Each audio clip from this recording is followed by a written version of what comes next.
If you haven't seen Teen Titans, why not?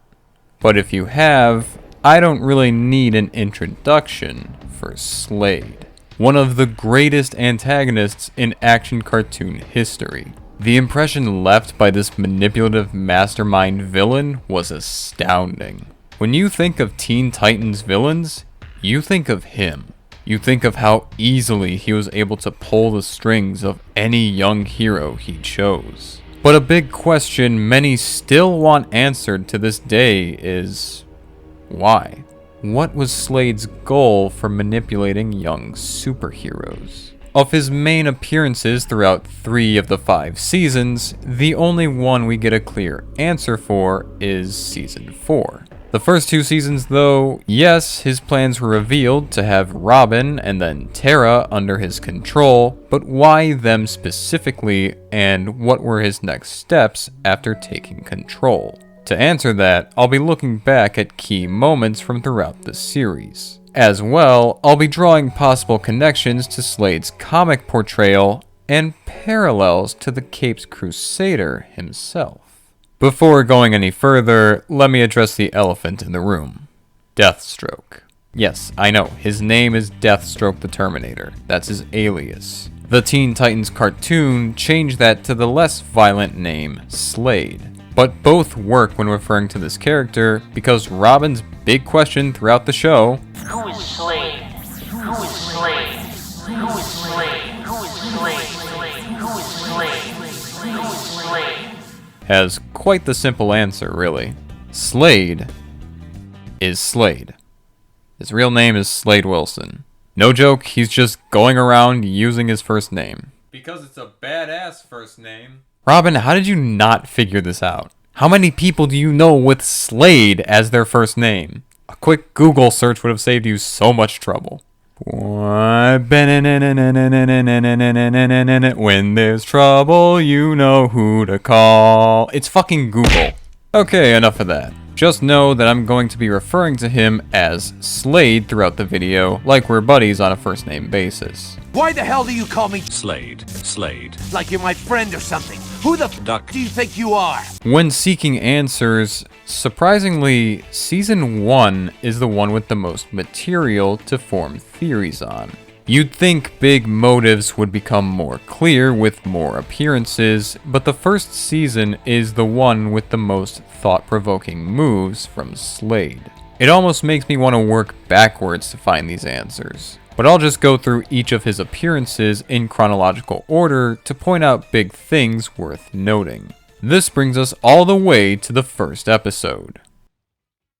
Why are you showing episode 3? Yeah, fun fact, episode 1 and 3 were swapped when they first aired. So while the first episode in airing order is Final Exam, the first one in production order and DVD order is Divide and Conquer, which I personally believe fits better as a first episode and as a starting point for analyzing Slade.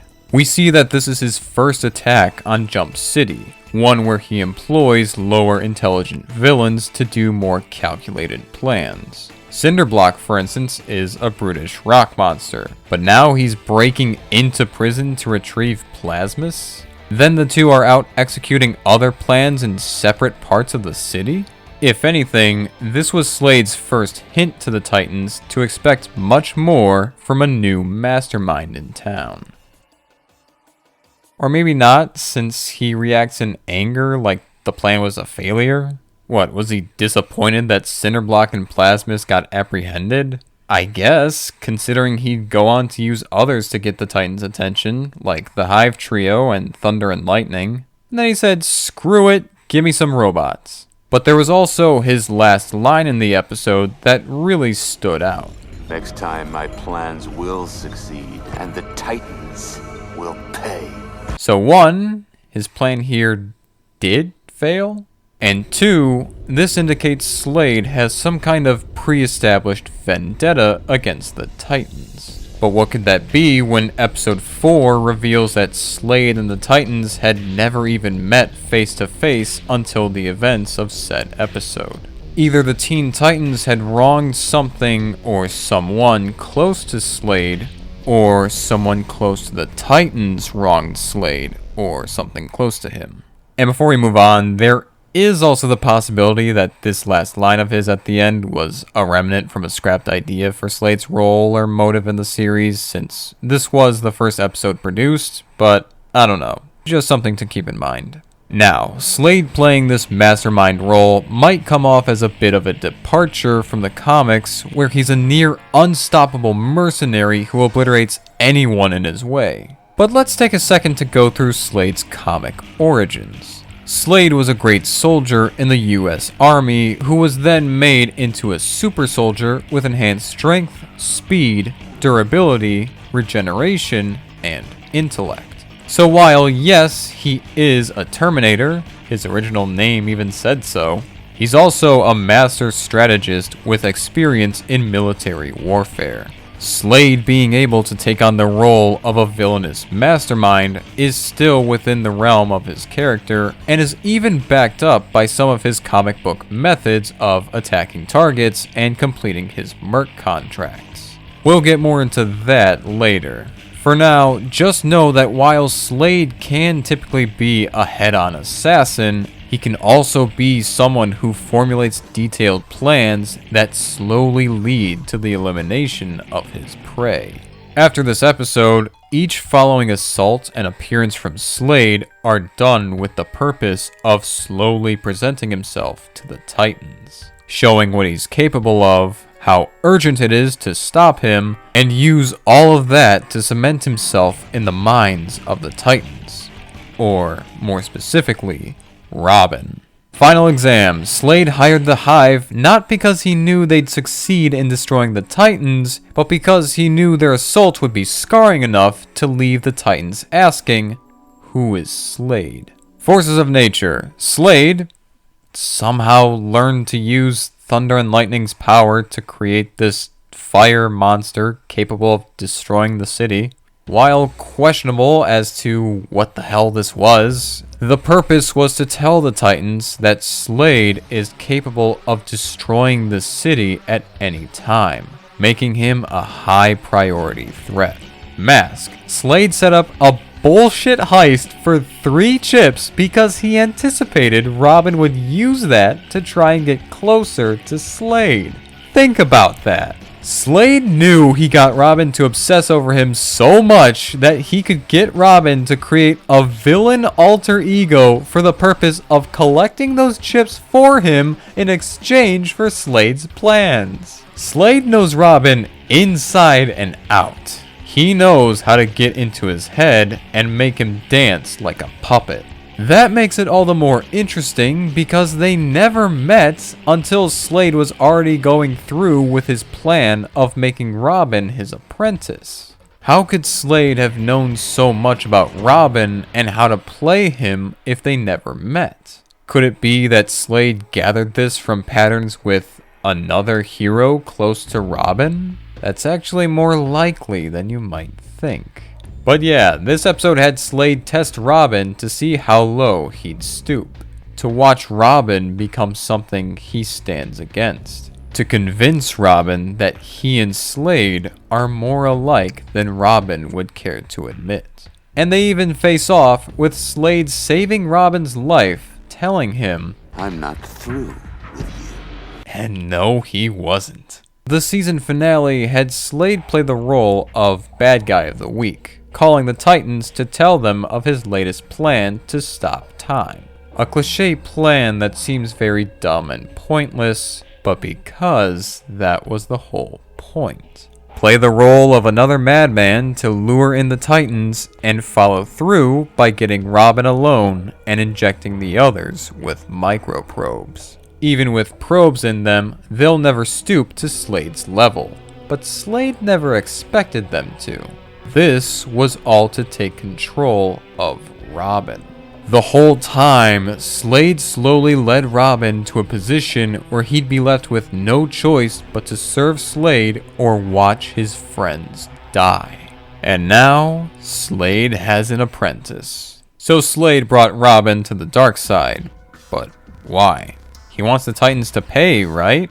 Okay, he's got lethal nanomachines in 4 out of 5 of them. Nanomachine, son! And he's demonstrated to have greater strength and combat prowess compared to Robin, so he could easily let the Titans die and finish Robin himself. Problem solved, right? But he doesn't do that.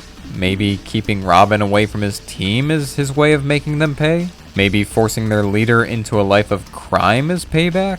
Slade specifically had his eyes on Robin just so he could be used as a tool for theft? He's already got robots he could use to steal stuff, so that sounds counterproductive. Maybe he wants to use Robin to destroy his own team? Robin's the weakest one on a power scaling perspective. Is Slade banking on the idea that the others would go easy on Robin and Robin could take advantage of that? The others are still capable of stopping Robin without causing permanent injury or death. But Robin has countermeasures for the others, as seen when he was Red X. Yeah, but that's something we saw executed mid-apprentice plan. Did Slade predict Robin would have developed countermeasures to defeat his own friends? That's too specific to guess, unless he's familiar with another hero who's done the same thing. Whatever his endgame, Slade wants to reach it in the most mentally and emotionally damaging way to the Titans, destroying their team, destroying their faith, and destroying their sense of morality. And this is where things will get crazy, because now I'm throwing Batman into the mix. Yeah, kinda strange, since Batman never physically appears or is name-dropped in Teen Titans, and because there are some people who get upset when talking about Batman and Slade together. That latter point comes from some misconceptions that Slade is a Batman villain, based on the fact that Slade was initially made as a Teen Titans villain, and often faces off with them in many incarnations. He is more so a nemesis to the Teen Titans, or Dick Grayson specifically. Other media and adaptations pit Slade against other heroes like Batman and Green Arrow, though labeling him as a Batman villain or a Green Arrow villain isn't all that correct. But in truth, while his most accurate label is as a Titans villain, he's also a mercenary who could end up facing off with anyone. It's something interesting about his character. He's not bound to just one adversary. He'll be drawn to any opponent so long as he has a contract or develops a vendetta against them. I'll explain more about his vindictive side later. So with that in mind, it's possible that the reason why Slade targets Robin, knows so much about Robin from the get-go, and chooses to use him is because his vendetta is not with the Teen Titans, but with Batman.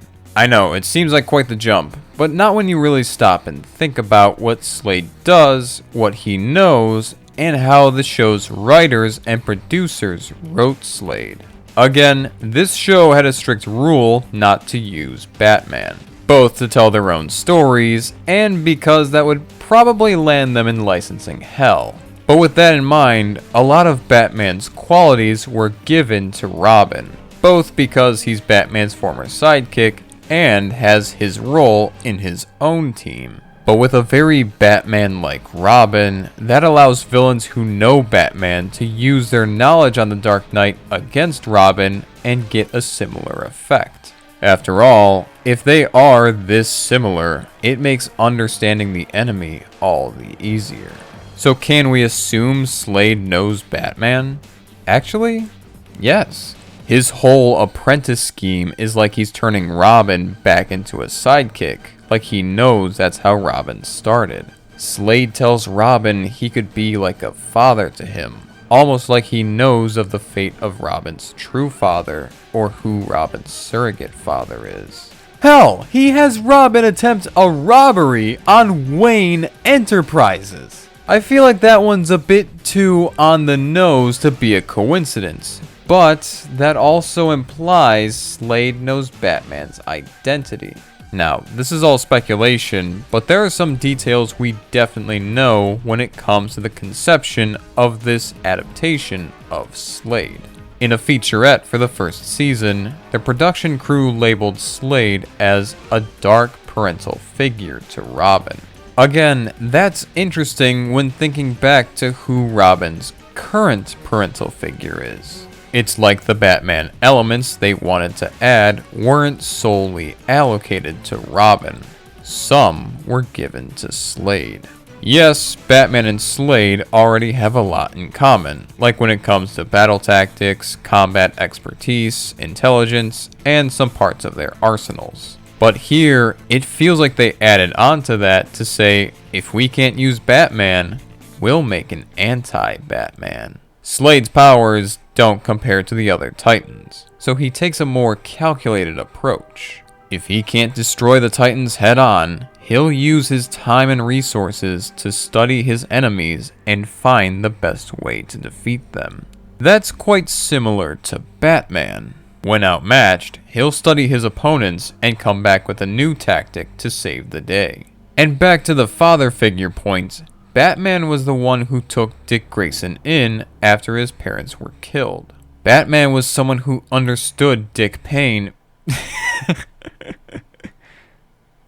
Dick Payne. Dick Payne. Batman. Batman understands Dick Payne. Batman was someone who understood Dick's pain and empathized with him. And what did Batman do then? He helped Dick out of the darkness and into the light. And Dick was able to bounce back by joining Batman in fighting crime and preventing others from facing that same trauma. It's what Batman's known for doing, plunging himself into the darkness to bring others into the light. So if he's the positive parental figure, how is Slade the opposite? Instead of finding a boy in need, he seeks one out to change. He lures Robin in, manipulates him, makes him question himself like never before, and once he gets Robin to a level of vulnerability, Slade takes advantage of that and traps him under his control. And instead of allowing Robin to join him as a partner, Slade forces him to be his underling, with a looming threat of severe punishment if Robin disobeys. Whereas Batman strives to inspire, Slade strives to corrupt. And with him targeting to corrupt the boy Wonder, I can't help but feel like it's a twisted way of getting back at Batman or slowly destroying what Batman built and loves. But there's another big parallel between Batman and Slade that I chose to hold off discussing until now. A little hint, I've already mentioned this as a quality of Robin's as well. Slade's always been a mercenary who loves to hunt. And when the hunt or the prey get personal, oh boy, Slade does not hold back. Slade will taunt his prey. Slade will not forget his prey. Slade will try the most ruthless tactics to get the kill. When it's about revenge, he really does bring out the Terminator within him. That's because Slade is plagued by obsession. Yeah, Robin's not alone with that issue. We all know how obsessive of a character Batman is, especially to his lifestyle and personal code when fighting crime. And clowns, because it turns out that clowns have their own obsession with bats. But what about Slade? In his comic debut, he only becomes an adversary to the Titans out of revenge for the death of his son, Grant. When Grant the Ravager died in battle against the Titans, Slade made it his goal to finish what his son started. When researching his backstory, you learn that he became a mercenary because he knew he'd get bored of a desk job and couldn't stop craving the battle and hunting he would experience as a soldier. Early on into that lifestyle, he made enemies that kidnapped his younger son, Jericho, him, and took them all out without mercy. Too bad for Jericho, this attack resulted in his vocal cords getting sliced. Bet you feel bad for cartoon Jericho now.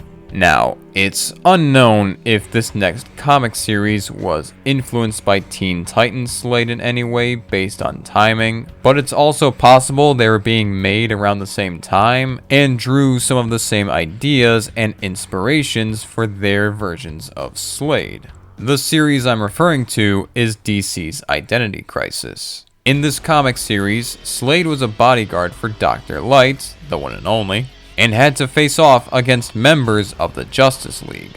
Among them was Green Arrow, who shot an arrow into Slade's right eye socket, which then brought out Slade's rage and resulted in him going all out on Green Arrow. And with their battle being left unfinished, Slade still wanted revenge. Slade was so dead set on settling the score that he found Green Arrow and, instead of finishing him off right then and there, he left his mask, the same arrow shot into his eye, and a note reading, "This is yours.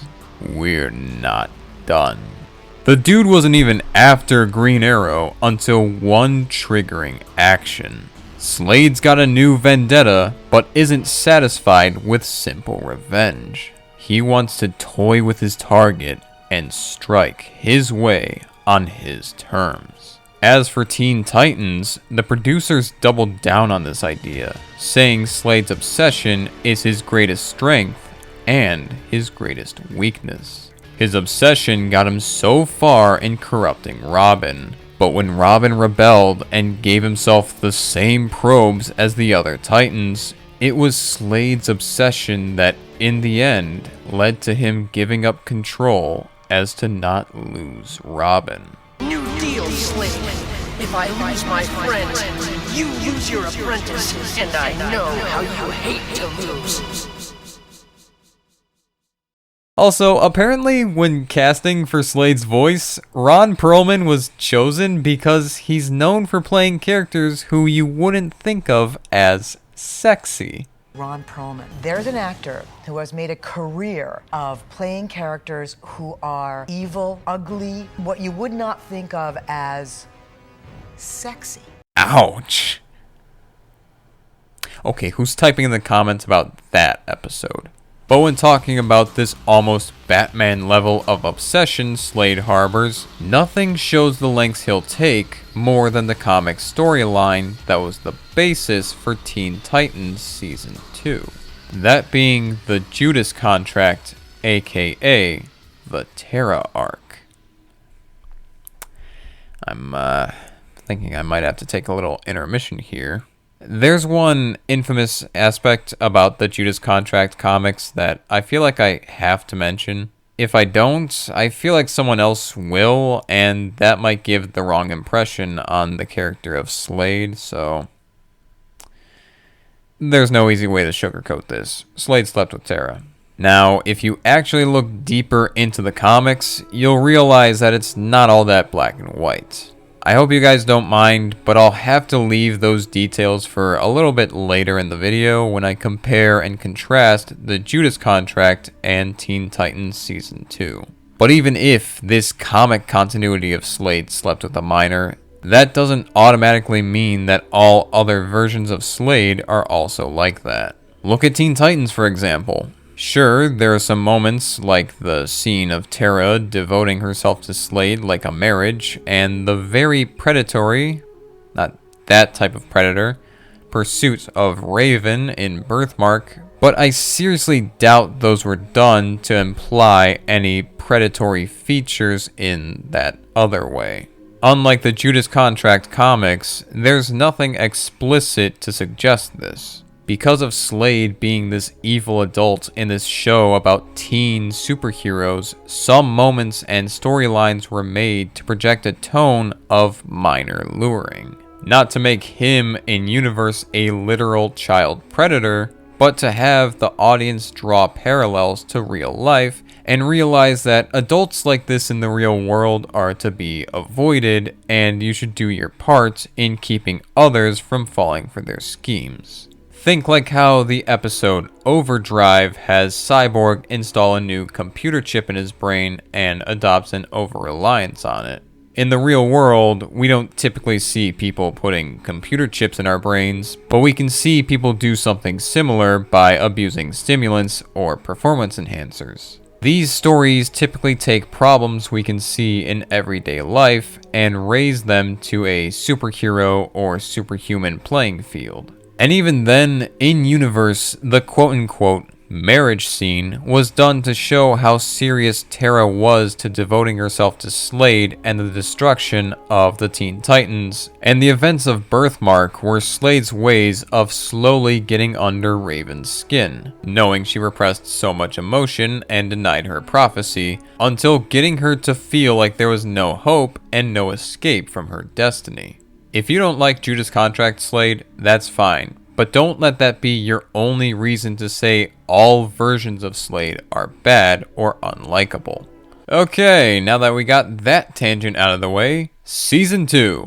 After the failure to control Robin, Slade turned his attention to another young hero, Tara, a metahuman with Terrakinesis, but struggles to control her abilities. Slade saw the perfect target to lure in, not through taking advantage of obsession, but by taking advantage of emotional vulnerability. Slade kept tabs on Tara, learning everything about her being a drifter who tries to do good, but her lack of control over her powers only caused great harm. So he then gets to her by watching her every interaction with the Titans, and more specifically Beast Boy, and by setting up a subterranean assault. This gave him the perfect opportunity to expose her lack of control to the Titans and convince her that she needs someone like him to take her in and guide her.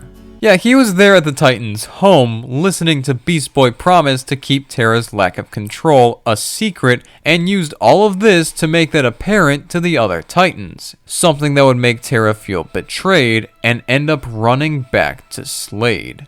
And it worked.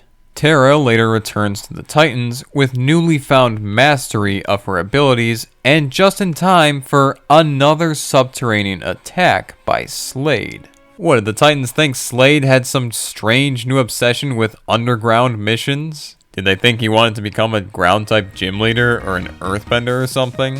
Well, no. It was to stage an attack on Titan's tower that Tara would be able to resolve. The most efficient way of having Tara prove herself and earn the trust of the Titans. With her infiltrating the Titans, she could then share all of their secrets and weaknesses with Slade, and leave them exposed to an ambush. But when Tara spares Beast Boy, Slade's prepared to keep Tara on his chosen path.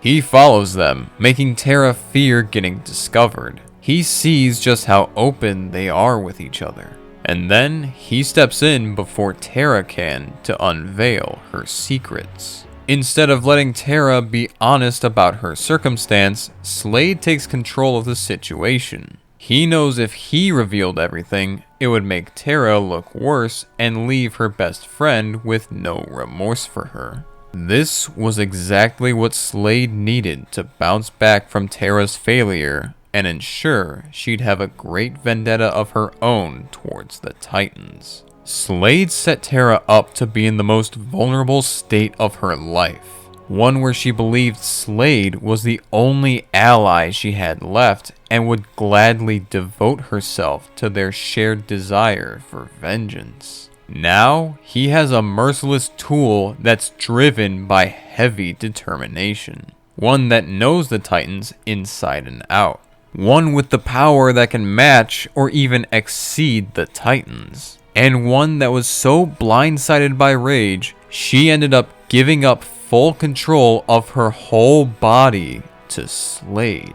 Yeah, this suit he gave Tara, it's more than just a fancy uniform like the one he gave Robin. Tara's suit was bonded with her nervous system so Slade wouldn't have to worry about Tara defecting like Robin prior, or turning her power against him. Tara literally became Slade's weapon. Before continuing, it's worth mentioning that before, Slade was focused on Robin, not the Titans as a whole. Maybe the Titans were his true targets in Season 1, but there's no denying that they for sure became his focus targets after the humiliating defeat at the end of that season. With Season 2, it's clear that he wanted the Titans to not just fall, but fall suffering. Slade could have attacked the Titans at their home at any time and gotten his revenge. But as mentioned before, when he obsesses over a target, he's not satisfied with an easy victory. He wanted to use another hero. He wanted that hero to gain their trust and break them down physically and emotionally. He wanted that hero to take that spot as his underling and have complete control over them. And he even took over their city either as a trophy or as a way to make the Titans give up all hope if they did survive. So the whole theme of this relationship was control. But the source material for this season's arc, the Judas contract, had a different theme: taking a risk with uncertain control. In the comics, Tara wasn't a scared girl fearing what her powers can and have done. Tara was a psychotic, rageful metahuman with deadly powers. Powers that she wanted to direct at the Titans from the very beginning. The Judas contract had Slade's latest attempt at eliminating the Titans be the use of Tara, who he found and tried to control through her desire for his attention.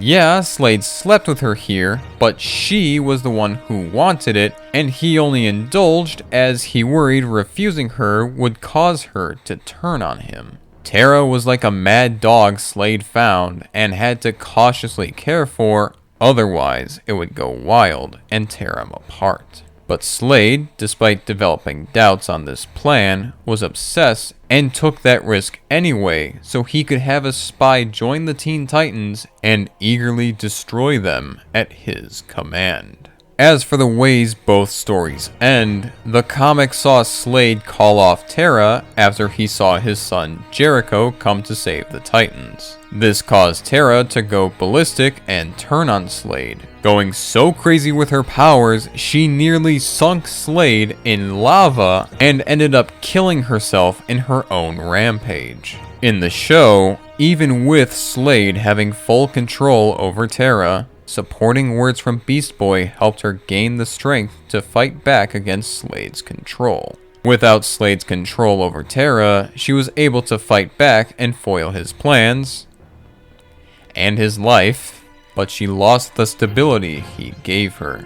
With her accidentally activating a volcano, she gave her life saving the city and redeeming herself of the atrocities Slade led her to commit. Slade was so dead set on this elaborate revenge scheme that he was blinded to what could have gone wrong and lost his life as a result. Slade wouldn't stay dead, but there's not too much to talk about or add on in terms of Season 4. There, he was in a position where revenge had to be put on the back burner. His focus was on doing Trigon's work to earn back his humanity. Hence why he pursued Raven with no regard for morality. Hence why he pushed Raven to reveal her secrets in a forced and worrying way. Hence why he prepared himself with the Ring of Azar in the event of a betrayal from Trigon. Hence why he allowed himself to form a mutually beneficial alliance with his enemies. The dude was desperate to be alive again. But that didn't stop him from doing things like taunting Robin and delivering a parting attack on Trigon as payback for his betrayal. That's the best he could have done, so that'll do for revenge. For the record, I'm nobody's servant. But aside from references in other episodes showing how he's scarred the Titans, more specifically Robin and Raven, there's one last appearance that just needs to be talked about. Except I'm gonna save that for another video. Maybe for Halloween. I don't know, we'll see. By this point, I think you get it. Slade in the show was made to be a criminal mastermind seeking vengeance in the most drawn out and destructive ways. He's someone who would find a target, familiarize himself with their weaknesses, and use them to manipulate said targets. and these were all in the name of corrupting individuals into his personal weapons to use against those he sought revenge against. He'd play the simple role of a psychotic madman when he'd truly be hiding small advances in his master plans in each appearance. And he was so determined to have these plans work out that it wasn't until he or his apprentice was going to die that he'd finally be able to let go of his plans and each hunt. But there's one more quality he shares with Batman that I wanted to save for the very end. This is Deathstroke the Terminator, but this show had him focusing on turning others into his Terminators. But why? Why did Slade want an apprentice? Let's think back to his backstory. While the show doesn't give much, it's safe to assume it's very similar to, or identical to, his most recurring backstory in the comics. Slade's not just a dark father figure, he is a father. Before becoming an assassin, he fell in love, started a family, and always kept a great love for his family.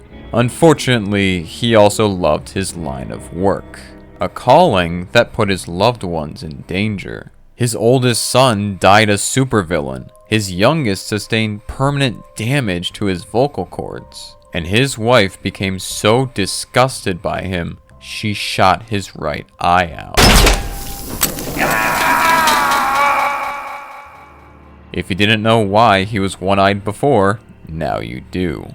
Even though he'd end up facing off with his family time and time again, he still deep down loves them. Looking back at Slade in the show, with him becoming obsessed with his plans and wanting them to succeed, it's not out of the picture to think he'd become more attached with his chosen apprentices than expected.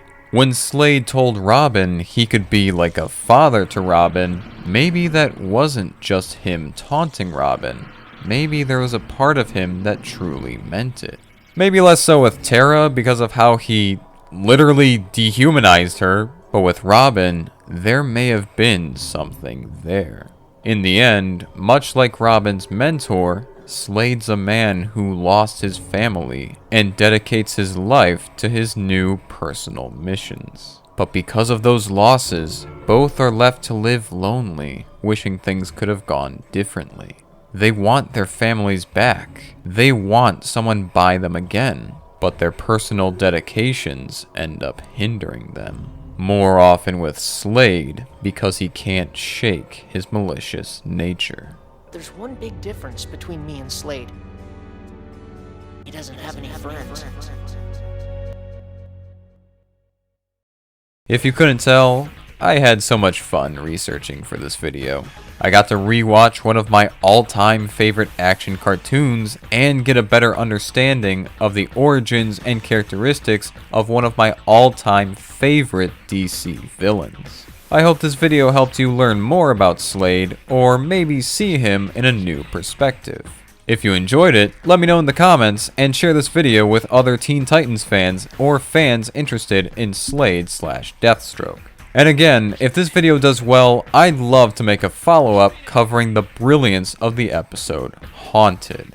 As always, thank you for watching. Don't forget to do the typical YouTube stuff if you enjoyed this video. Like the video, subscribe, ring the bell for notifications, and if you want to support the channel and get some neat perks, consider clicking the join button and seeing how you can become a channel member today.